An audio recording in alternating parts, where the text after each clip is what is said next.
with this sovereignty issue. God is the king of the universe who reigns over all. But God doesn't control everything. You know, he ultimately, nothing happens that he doesn't allow. And everything that happens, he will ultimately call into account. But he's not up there like a giant puppet master pulling the strings, causing everybody to do the things that they're doing. However, when we desire to be sovereign, it becomes about control. It becomes about us imposing our will on others. It becomes about getting others to do the things that we want them to do. We want to control our own lives. We want to control our circumstances. We want to control the people around us. And what we don't realize is the degree to which this drive for control clashes with the kingdom of God. What's especially deceiving about this issue of control is that we can want the right thing, but go about it in the wrong way. We can want the right thing, but we can go about it in the wrong way.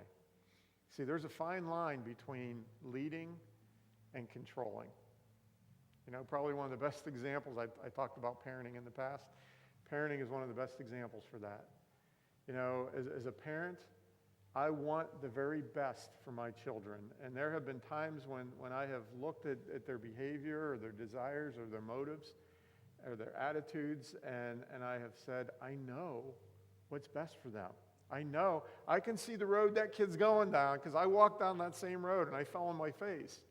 And I know that if he keeps going down that road, he's going to fall on his face. And so we can see it, and we have this temptation to want to get in there and to make him do what we want him to do because we know it's what's best.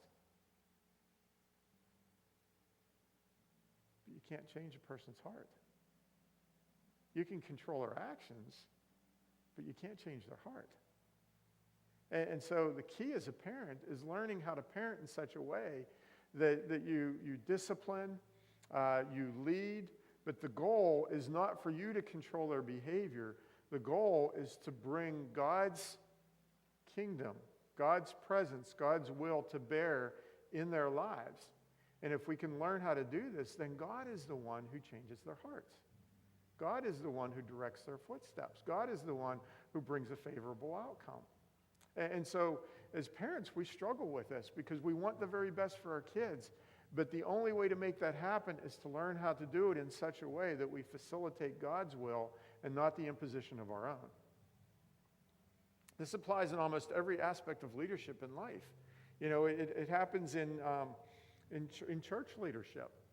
You know, that it's up to the leaders of the church to govern the church in such a way that they facilitate the advance of God's kingdom. That's not a passive action. Leadership isn't passive. If we sit back and we don't lead, there will always be some force that wants to come in and take control. Always.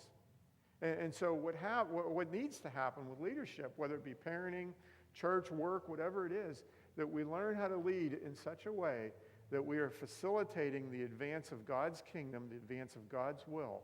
And if we can learn how to do that, then we see God's will done. We see lives changed, hearts transformed, and everything becomes what it needs to be. But if it becomes about us trying to exert our human control over a situation, we will end up with the fruit of human nature. And it won't be pretty.